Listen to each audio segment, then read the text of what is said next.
نحمدہ و صلی اللہ رسول کریم، اما بعد تمام حضرات سورہ فاتحہ و درود شریف پڑھ لیجیے۔ ایاک نعبد و ایاک نستعین اہدنا الصراط المستقیم صراط الذین انعمت علیہم غیر المغضوب علیہم۔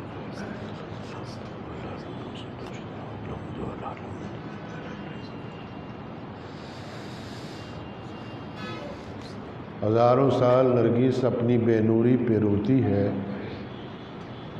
چمن میں مشکل سے ہوتا ہے دیدہ ور پیدا۔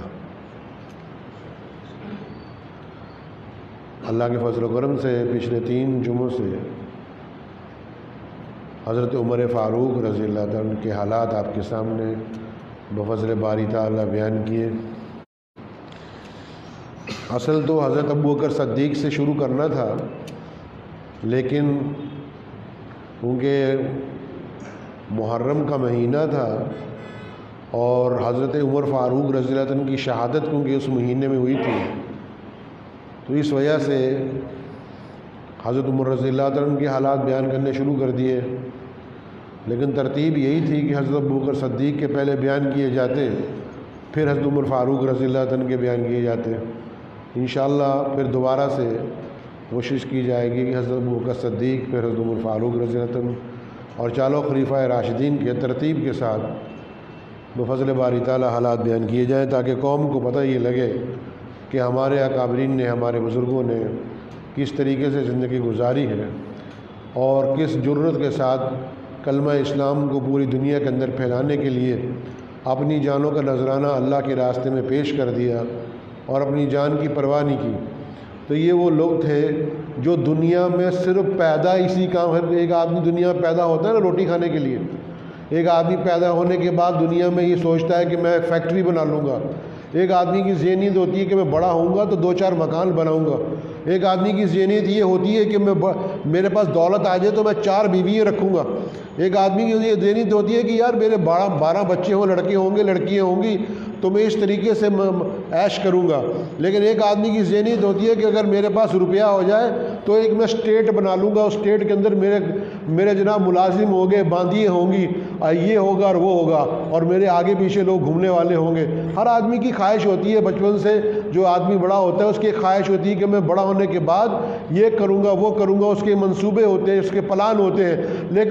لیکن چاروں خلیفہ راشدین اور تمام صحابہ اکرام رضی اللہ عنہ کے بارے میں ایک ہی بات آپ سے کہوں گا کہ یہ جو پیدا ہوئے اور اسلام کی دولت ان کو اللہ تعالیٰ کے فضل و کرم سے نصیب ہوگی، اور پیارے نبی صلی اللہ علیہ وسلم کی شفقت ان کے سروں پہ تھی اور ان کی محبت پیارے نبی صلی اللہ علیہ وسلم کے دل میں تھی، تو ان کا ایک ہی منصوبہ تھا، ایک ہی منشور تھا۔ ہمارا ہوتا نا ایک منشور، ایک منصوبہ ہوتا ہے ہر پارٹی کا، لیکن ان کا ایک ہی منشور تھا، ایک ہی منصوبہ تھا کہ ہماری جانیں اللہ کے لیے ہے اور اللہ کے دین کو دنیا کے اندر پھیلانا ہے، اور کوئی منصوبہ نہیں تھا کہ اللہ کے دین کو دنیا میں پھیلانا ہے۔ اور پیارے نبی صلی اللہ علیہ وسلم کا جو حکم ہے وہ دنیا کے ہر کچے پکے مکان کے اندر پہنچا دینا ہے کہ اسلام کیا ہے۔ اسلام امن کی دعوت دیتا ہے۔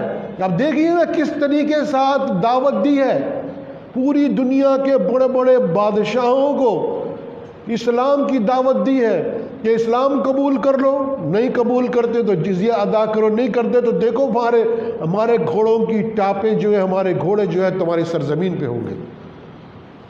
تو اسلام ایک ایسا بہترین مذہب، کیونکہ اسلام آنے سے پہلے جہالت تھی، اسلام آنے سے پہلے جہالت تھی۔ بچوں کو، غریبوں کو، مزدوروں کو حق نہیں تھا اپنی بات کہنے کا۔ ایک کنویں پہ غریب آدمی اور امیر آدمی پانی نہیں پی سکتے تھے۔ غریبوں کے جانور جو تھے وہ امیروں کے کنویں کے اوپر جا کر پانی نہیں پی سکتے تھے۔ جس جگہ نہر بہتی تھی اور وہ علاقہ امیر لوگوں کا تھا تو وہاں جا کے غریب آدمی کا جانور بھی پانی نہیں پی سکتا تھا۔ یعنی اتنا ظلم و تشدد تھا کہ نئے کپڑے نہیں پہن سکتے تھے۔ اگر کوئی پڑھ لکھتا تھا غریب آدمی تو اس کی آنکھیں نکلوا دی جاتی تھی۔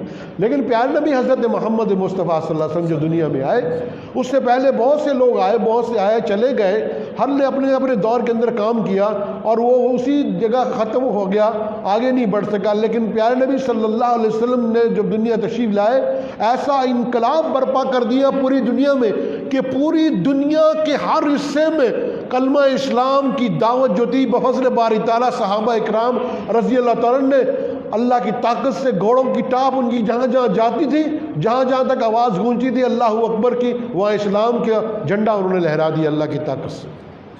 ان کے اندر یہ جرت تھی، جرت بہت تھی، ہمت تھی، کبھی کسی سے ڈرتے نہیں تھے۔ تو حضرت عمر فاروق رضی اللہ عنہ دوسرے خلیفہ ہیں، دوسرے خلیفہ پیارے نبی صلی اللہ علیہ وسلم دوسرے خلیفہ ہیں۔ ایک دفعہ ایک یہودی آ گیا اور ایک منافق مسلمان آ گیا، اس نے کہا کہ یہ تلوار جو ہے میری ہے۔ اس منافق مسلمان نے کہا، یہودی کہنے لگا میری ہے۔ تو حضور اکرم صلی اللہ علیہ وسلم کی خدمت میں فیصلہ چلا گیا، حضور اکرم صلی اللہ علیہ وسلم نے فیصلہ یہودی کے حق میں کر دیا، یہ تلوار اس کی ہے۔ وہ باہر نکل کے کہنے لگا کہ جی مجھے نعوذ باللہ فیصلہ منظور نہیں ہے، مسلمان جو تھا اپنے آپ کو ظاہر کرتا تھا کہ مجھے فیصلہ منظور نہیں ہے۔ تو یہودی نے کہا کس کا فیصلہ منظور ہے؟ کہتا عمر رضی اللہ عنہ کے پاس چلو۔ وہ سمجھتا تھا کہ عمر رضی اللہ عنہ بڑے سخت طبیعت ہیں اور یہ ہے وہ ہے، مجھے مسلمان کا نام سنتے ہی مسلمان کے حق میں فیصلہ کر دیں گے۔ اس کے دماغ میں یہ تھا کہ مسلمان کا نام سنتے ہی مسلمان کے حق میں فیصلہ کر دیں گے۔ اس منافق کے ذہن میں یہ بات تھی۔ وہ چلے گا جی جا کے، اور جا کے اپنی ترجمانے لگا، دیکھو جی ہم تو آپ دیکھو مسلمان ہیں، اور یہ دیکھو یہودی کہتا تلوار میری ہے اور میں کہتا ہوں تلوار میری ہے۔ تو ابھی وہ فیصلہ حضرت عمر رضی اللہ عنہ کرنے والے ہی تھے، اس سے پہلے یہودی نے ایک بات کہی حضرت عمر رضی اللہ عنہ، جی فیصلہ کرنے سے پہلے ایک ہماری بات سن لیجیے۔ وہ کہتے کیا بات سننی ہے؟ کہنے کا فیصلہ یہ ہے کہ اس سے پہلے ہم خاتم النبیین حضرت محمد مصطفیٰ صلی اللہ علیہ وسلم کی خدمت میں اقدس میں حاضر ہوئے تھے، انہوں نے فیصلہ میرے حق میں کر دیا تھا کہ تلوار یہودی کی ہے۔ اب اس منافق کو پوچھا حضرت عمر فاروق رضی اللہ عنہ نے کہ بھی کیا یہ جو یہودی کہہ رہا ہے یہ بات صحیح ہے کہ حضور اکرم صلی اللہ علیہ وسلم نے فیصلہ اس کے حق میں کیا؟ کہ ہاں جی اس کے حق میں کیا، لیکن نہیں جی آپ کر کے دیں، آپ فیصلہ کر کے دیں۔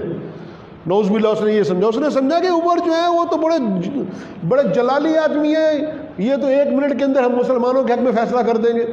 وہ کہنے حضرت عمر سے فرمایا ٹھہر جاؤ، ابھی ٹھہرو، ابھی تمہارا فیصلہ کرتا ہوں۔ اندر گئے، تلوار لے آئے، ایک ماری تلوار اس کی گردن پہ، منافق کی گردن اتار کے رکھ دی اور کہا جو میرے پیارے نبی صلی اللہ علیہ وسلم کا فیصلہ نہیں مانے گا اس کے لیے یہ فیصلہ ہے۔ پہنچ گئے سارے منافق کٹھے ہو کے، سارے کے سارے کٹھے ہو کے مدینہ شریف میں حضور اکرم صلی اللہ علیہ وسلم کی خدمت اقدس میں کہ مار دیا جی، تہجد گزار تھا، نیک آدمی تھا، اللہ والا تھا، مار دیا جی عمر نے، ہنگامہ ہو گیا۔ حضرت پیارے نبی صلی اللہ علیہ وسلم نے حضرت عمر فاروق رضی اللہ عنہ کو بلوایا اور پوچھا بھی کیا بات ہے؟ انہوں نے بتایا کہ ایسے ایسے بات تھی۔ فوراً جبرائیل آ گیا اور فرمایا کہ جو آپ کے فیصلے کو نہیں مانتا وہ ہرگز مسلمان ہو ہی نہیں سکتا، مسلمان ہو ہی نہیں سکتا۔ تو حضرت عمر رضی اللہ عنہ کے اندر یہ جرت تھی کہ حق بات وہ ڈنکے کی چوٹ پہ کہتے تھے۔ ہمارا عقیدہ ہے کہ کسی گلی کی، کسی سڑک کے اوپر، کسی بازار میں آپ لکھ دیجئے نام حضرت عمر فاروق رضی اللہ عنہ کا، شیطان نہیں گزرے گا وہاں سے انشاءاللہ تعالی، اس کی ہیبت سے۔ حضرت عمر رضی اللہ عنہ کی جو نام ہے اس کی ہیبت سے انشاءاللہ تعالی شیطان نہیں گزرے گا۔ تو حضرت عمر فاروق رضی اللہ عنہ اپنے دور کے اندر اس طریقے کے ساتھ حکومت کی کہ پوری دنیا ہل کے رہ گئی۔ پاکستان کے کچھ لوگ جو تھے بڑے آفیسر، میں نے ایک رسالے میں یہ پڑھا تھا یہ مضمون، کہ وہ انگلینڈ میں گئے اور وہاں جا کے وہاں کی حکومت سے کہا کہ آپ کے یہاں جو ویلفیئر کا کام ہوتا ہے، ڈسیبل لوگوں کو آپ امداد کرتے ہو، غریبوں کو جو امداد کرتے ہو، اور یہ جو آپ نے نظام بنا رکھا ہے یہاں کہ بھی پیسے دیتے ہیں اور دعائیں لے کے دیتے ہیں اور یہ کرتے ہیں وہ کرتے ہیں، اور جیلوں کے اندر بھی بڑا یعنی کہ لوگوں کو آرام دیا جاتا ہے، تو یہ جو آپ کا یہ منصوبہ جو ہے یہ کس نے بنایا؟ اس نے کہا کہ ہماری یونیورسٹی کے اندر ایک پروفیسر ہے، آپ ان سے ملاقات کر لیں، انہوں نے یہ بنایا۔ تو وہاں گئے، یونیورسٹی کے اندر گئے لندن میں، تو اس یونیورسٹی کے پروفیسر نے کہا کہ میرے پاس کیا کرنے کے لیے آئے ہو؟ اس یونیورسٹی کے پروفیسر نے کہا میرے پاس کیا کرنے کے لیے آئے ہو؟ ہم نے تو یہ سارا کچھ جو کچھ ہم نے انگلینڈ کے اندر جو ویلفیئر کا کام ہم کرتے ہیں، جو بھلائی کا کام کرتے ہیں، غریبوں مسکینوں کا کام کرتے ہیں، جیلوں کے اندر جو راحت دیتے ہیں، یہ سارا کچھ حضرت عمر فاروق رضی اللہ عنہ کی دور حکومت سے لیا ہے۔ آج بھی دنیا پہ ایسی ہے۔ گاندھی جی نے بھی تو کہا تھا نا کہ اگر حکومت ہونی چاہیے تو حضرت ابوبکر صدیق اور عمر فاروق رضی اللہ عنہ جیسی ہونی چاہیے۔ آج مثال دیتے ہیں دنیا کے لوگ۔ تو حضرت عمر فاروق رضی اللہ عنہ کا جو طرز حکومت تھا وہ ایسا تھا کہ کسی پہ ظلم نہیں تھا، تشدد نہیں تھا. ہر عام آدمی غریب آدمی جو ہے وہ جا کر حضرت عمر فاروق رضی اللہ عنہ کے دروازے کو کھٹکا کر ان سے بات کر لیتا تھا. حضرت عمر فاروق رضی اللہ عنہ کی حالت یہ تھی کہ جب اپنے گھر میں ہوتے تھے گھر کے سارے محلے والوں کو پتا ہوتا تھا کہ عمر گھر پہ آئے ہوئے ہیں. اتنا روب تھا کہ آس پاس کے محلے تک یہ پتہ لگتا تھا کہ عمر آئے ہوئے ہیں. اور جب مسجد صلی اللہ علیہ وسلم میں ہوتے تھے تو تمام علاقے میں پتہ ہوتا تھا کہ حضرت عمر رضی اللہ عنہ جو ہے وہ مسجد نبی صلی اللہ علیہ وسلم کے اندر قیام فرما رہے ہیں. تو یہ حالت تھی، یہ روب تھا ان کا. تو بڑے بڑے کافر اور مشرک جو تھے ان کی آواز سن کر، ان کے الفاظ سن کر، ان کے روح کی وجہ سے ڈرتے تھے، کانپتے تھے ان سے بات کرتے ہوئے. ایک سادے سے آدمی جن کے کپڑے کے اوپر پابند لگے ہوئے تھے، جنہوں نے عیش کی زندگی گزار کے چھوڑ دی، اسلام کی خاطر چھوڑی. اسلام کی خاطر سب کچھ مل سکتا تھا لیکن اسلام کی خاطر سب کچھ چھوڑ دیا. اور نرم طبیعت اتنے تھے، لوگ کہتے تھے بڑے سخت طبیعت تھے، لیکن نرمی بھی اتنی تھی کہ حد سے زیادہ نرمی ان کے اندر حضرت عمر فاروق رضی اللہ عنہ کے اندر تھی. ایک دفعہ حضرت امام حسین رضی اللہ عنہ بچے تھے اور حضرت عبداللہ بن عمر رضی اللہ عنہ آپس میں کھیلتے کھیلتے تکرار ہو گئی آپس میں. تو حضرت امام حسین نے کہہ دیا کہ تیرا باپ ہمارا نوکر ہے. عمر کے بارے میں کہہ دیا کہ تیرا باپ جو ہے ہمارا نوکر ہے. ان کو بڑا یعنی کہ رنج ہوا کہ میرے باپ تو امیر المومنین ہیں، خلیفہ ہیں، اور امام حسین جو ہے کہتے ہیں کہ تمہارا باپ ہمارا نوکر ہے. تو وہ بھاگ کر گئے اپنے والد کے پاس اور کہا جا کے بھی آج تو غضب ہو گیا. کیا ہو گیا کہ آج امام حسین نے کہہ دیا کہ بھی آپ کا باپ میرا نوکر، یعنی کہ آپ جو ہے حضرت امام حسین کے نوکر ہو. تو حضرت عمر رضی اللہ عنہ لیٹے ہوئے تھے، اٹھ کے بیٹھ گئے. کیا فرمایا؟ کیا جا کے ان سے کہنا کہتے ہیں کہ لکھ کے بھی دے دیں گے، کہتے ہیں کہ کیا لکھ کے بھی دے دیں گے کہ میں ان کا نوکر ہوں. بچہ پھر بھی نہیں سمجھا، وہ کاغذ لے گیا، سب کچھ لے گیا. امام حسین سے جا کے کہنے لگا تم یہ کہتے ہیں نا کہ باپ ہمارا نوکر ہے. ہاں کہ لکھ کے دے دیں. 1000 دفعہ لکھوا لیں. اس نے لکھ کے دے دیا کہ حضرت عمر فاروق رضی اللہ عنہ ہمارے نوکر ہیں. جب لے آئے تو اس رکے کو چوما، آنکھوں سے لگایا اور وصیت کی کہ جب میں اس دنیا سے رخصت ہو جاؤں تو یہ رکا میری قبر میں رکھ دینا تاکہ قیامت کے دن میں کہہ سکوں کہ میں امام حسین کا غلام ہوں، نوکر ہوں. آج جو لوگ اعتراض کرتے ہیں نا حضرت عمر فاروق رضی اللہ عنہ کو، ان کو یہ سبق حاصل کرنا چاہیے ان واقعات سے. حضرت ابو ہریرہ رضی اللہ عنہ اور حضرت امام حسین کسی شادی میں گئے، واپسی میں آئے تو دیکھا حضرت امام حسین کے جو جوتے تھے وہ جوتے جو تھے اور کپڑے جو تھے مٹی سے بھرے ہوئے تھے. تو وہ حضرت امام حسین کے جوتے اتار کے ان کے پیروں کو جھاڑنے لگے. تو حضرت امام حسین نے کہا حضرت ابو ہریرہ سے چچا یہ کیا کر رہے ہیں آپ؟ میرے پیروں کو آپ جھاڑ رہے ہیں، صاف کر رہے ہیں. کہا ان آنکھوں نے پیارے نبی صلی اللہ علیہ وسلم کو تمہارے ہونٹوں کو چومتے ہوئے دیکھا. کتنا بڑا مرتبہ، کتنا بڑا درجہ تھا، کتنا نرم طبیعت تھے اس وقت لوگ. پیارے نبی صلی اللہ علیہ وسلم کی جو تربیت تھی، اس تربیت کی وجہ سے پوری دنیا کے اندر صحابہ اکرام رضی اللہ عنہم پھیل گئے. پوری دنیا کے اندر پرواہ نہیں کی. کہا نا علامہ اقبال نے دی اذانیں کبھی ہم نے یورپ کے کلیساؤں میں، کبھی افریقہ کے تپتے ہوئے صحراؤں میں. یہ نہیں دیکھا پیچھے کون ہے. بھی ہمارے لیے تو اللہ ہی کافی ہے اور ہم نے کوئی کسی پہ ظلم نہیں کیا.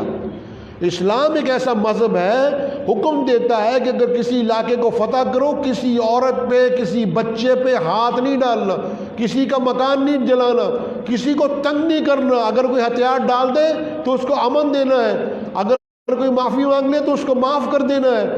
سب کی بیٹیاں ہماری بیٹیوں کی طرح ہیں. کسی پہ ظلم تشدد اسلام نے منع کیا. پوری دنیا کے اندر صحابہ اکرام رضی اللہ عنہ کی جماعت گئی، لیکن ایک بھی واقعہ آپ بتا سکتے ہیں بھی کسی صحابی نے رضی اللہ عنہ نے کسی پہ ظلم و تشدد کیا اپنی ذاتی رنجش کی وجہ سے؟ کچھ نہیں. دنیا ان کے انصاف کو دیکھ کر اسلام کے اندر داخل ہو گئی. دنیا ان کے انصاف کو دیکھ کے اسلام کے اندر داخل ہوئی. ان کے اندر جو کوالٹی تھی جو ان کے اندر محبت تھی عوام کے لیے، وہ چیزیں جو ہیں وہ آج ختم ہوتی جا رہی ہیں۔ آج جو حکمران ہیں ان کو یہ پتہ ہی نہیں ہے کہ بھی ہماری رعایا بھوکی ہے، ان کے پاس روٹی کھانے کے لیے نہیں ہے، ان کے پاس پہننے کے لیے کپڑا نہیں ہے۔ ایک آدمی اگر چوری کرتا ہے، ہارون رشید کے زمانے میں ایک آدمی نے چوری کر لی، وہ اس کو لے کے آئے دربار میں، تو وہاں شاہ بلول بھی بیٹھے ہوئے تھے، مجذوب تھے، تو ان سے کہنے لگے کہ جی یہ چور ہے۔ اس نے پوچھا کیا چوری کیا جی؟ اس نے کہا جی میں بھوکا ہوں کئی روز سے، تو یہ کباب والے کی دکان پر گیا تھا کہ کباب والے سے کہا بھی ایک کباب دے دے کہ میں بھوکا ہوں، میرے بچے بھی بھوکے ہیں، میرے پاس روٹی نہیں ہے، تو اس نے دینے سے انکار کر دیا۔ بھوک شدت کی تھی تو میں اس کی روٹی اور کباب لے کے بھاگ گیا اور میں نے کھانا شروع کر دیا، تو یہ پکڑ کے آپ کے پاس لے آئے کہ لیں گے اس کا ہاتھ کاٹ دو، یہ چور ہے۔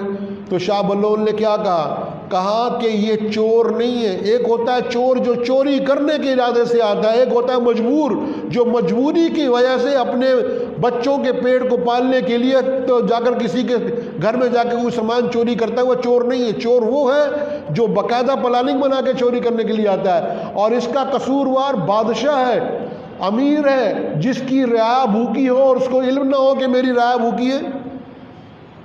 تو اسلام نے تو وہ نظام دیا، اسلام نے ایسا نظام دیا کہ پوری دنیا جو ہے وہ جو اسلام کے اندر داخل ہوئی، اسلام کی کوالٹی کو دیکھ کر، اسلام کے اندر جو آپس میں محبت جو اسلام نے دی، اور ایک دوسرے کے ساتھ جو ہے، اب دیکھیے نا جب مدینہ منورہ میں مہاجر آئے تو وہاں کے لوگوں نے اپنے جائیداد کے آدھے آدھے حصے کر کے دے دیے کہ یہ آدھا تمہارا آدھا ہمارا، تم لے لو۔ ہمارے اندر وہ جذبہ نہیں ہے۔ ہمارے یہاں تو اگر کوئی مسلمان مہمان آ جائے، دو چار آدمی آ جائے، تو اس کو رکھنا مشکل ہے ہمارے لیے، ہم کہتے ہیں کب یہاں سے جائے۔ ہمارے اندر کوالٹی، ہمارے اندر یہ کوالٹی نہیں ہے کہ اگر ہم گوشت کھا رہے ہیں، قورمہ کھا رہے ہیں، اور باہر سے کوئی غریب آدمی آ جائے اور روٹی مانگنے لگ جائے، تو ہمارے اندر یہ کوالٹی نہیں ہے کہ ہم وہ قورمہ اور روٹی اٹھا کے اس کے منہ میں جا کے اس کے دسترخوان پہ رکھ دیں کہ بھائی تو کھا لے، کوئی بات نہیں، آج ہم بھوکے رہ لیں گے۔ ایسا کر کے دیکھو گے تو اللہ تعالیٰ کی مدد آئے گی۔ یہ جب ہمارے اندر یہ کوالٹی پیدا ہوگی نا تو اللہ کی مدد آئے گی۔ غریبوں کو، مسکینوں کو اپنے گلے، یہ نہیں سوچنا کہ غریب جو ہے وہ ہندو ہے یا سکھ ہے یا مسلمان ہے۔ غریب غریب ہی ہوتا ہے، وہ ہندو مسلمان نہیں ہوتا۔ غریب ایک آدمی غریب ہے، اس کی امداد کرے، چاہے وہ ہندو ہے، چاہے وہ سکھ ہے، چاہے وہ کسی مذہب سے تعلق رکھتا ہے، لیکن اس کی امداد کرے، وہ غریب آدمی ہے، کیونکہ اللہ کے پیارے نبی صلی اللہ علیہ وسلم نے فرمایا کہ تمہاری کامیابی جو ہے کمزور لوگوں کے اندر ہے، تمہاری کامیابی کمزور لوگوں کے اندر ہے۔ تو پیارے نبی صلی اللہ علیہ وسلم کے جو چاروں خلیفہ راشدین تھے، انہوں نے اللہ کے پیارے نبی صلی اللہ علیہ وسلم کے ہر حکم کی تعمیل کی اور اس کو رائج کرنے کی کوشش کی، یعنی کہ اس کو نافذ کرنے کی کوشش کی اس پوری دنیا کے اندر۔ اور کبھی بھی کسی نے کوئی ایسا کام نہیں کیا جس سے مقصد ہے کہ بدنامی ہو۔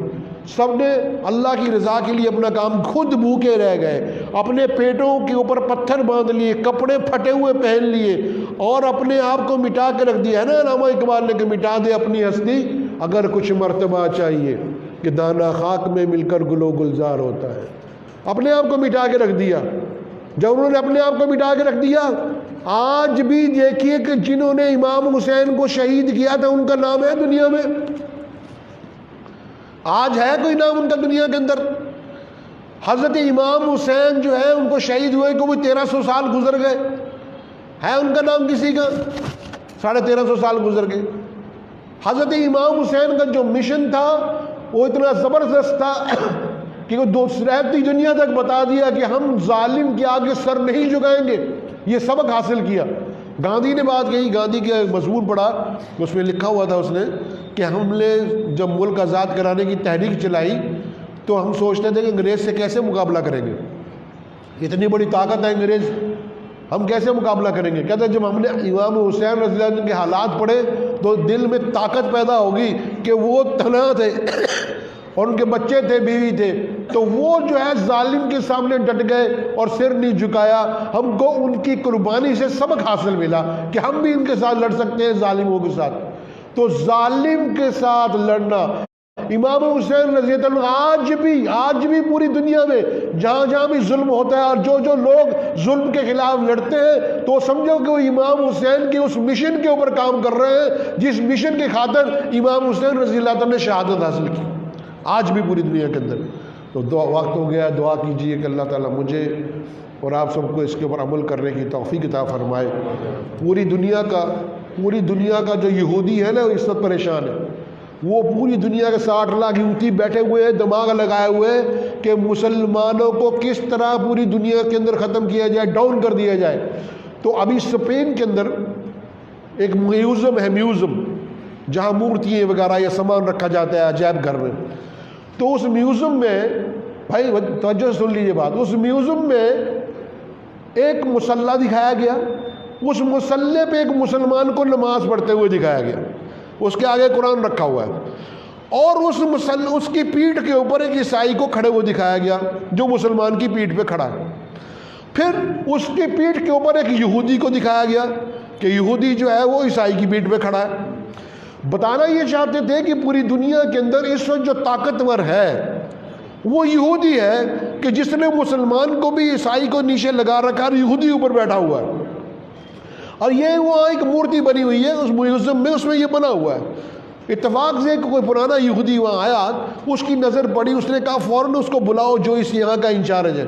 وہ کہنے لگا کیوں آتا ہے؟ کہنے لگا یہ کیا تم نے کر دیا، یہ یہودی اوپر عیسائی نیچے مسلمان، یہ کیا کر دیا تم نے؟ کہا جی آپ کی طاقت دکھائی ہے کہ یہودی اتنے طاقتور ہوتے ہیں۔ تو واہ واہ، اس یہودی نے کیا بات کہی سبحان اللہ مسلمانوں کے بارے میں، اور کہنے لگا اگر یہ مسلمان نیچے سے نکل گیا نا سارے ہی مارے جائیں گے، یہ مسلمان نیچے سے نکل گیا نا تو یہ سارے ہی مارے جائیں گے، سمجھے نہیں؟ تو مسلمان کی طاقت کو آپ خود پہچانتے ہی نہیں کہ اللہ نے وہ طاقت مسلمان کو دی ہے، وہ عزت مسلمان کو دی ہے۔ خدا کی قسم ہے کہ تم مسلمان بن جاؤ، دنیا کی کوئی طاقت تمہارا کچھ نہیں بگاڑ سکتی انشاءاللہ۔ دعا کیجیے کہ اللہ تعالیٰ مجھے اور آپ سب کے اس کے اوپر عمل کرنے کی توفیق عطا فرمائے۔ وآخر دعوانا الحمدللہ رب العالمین۔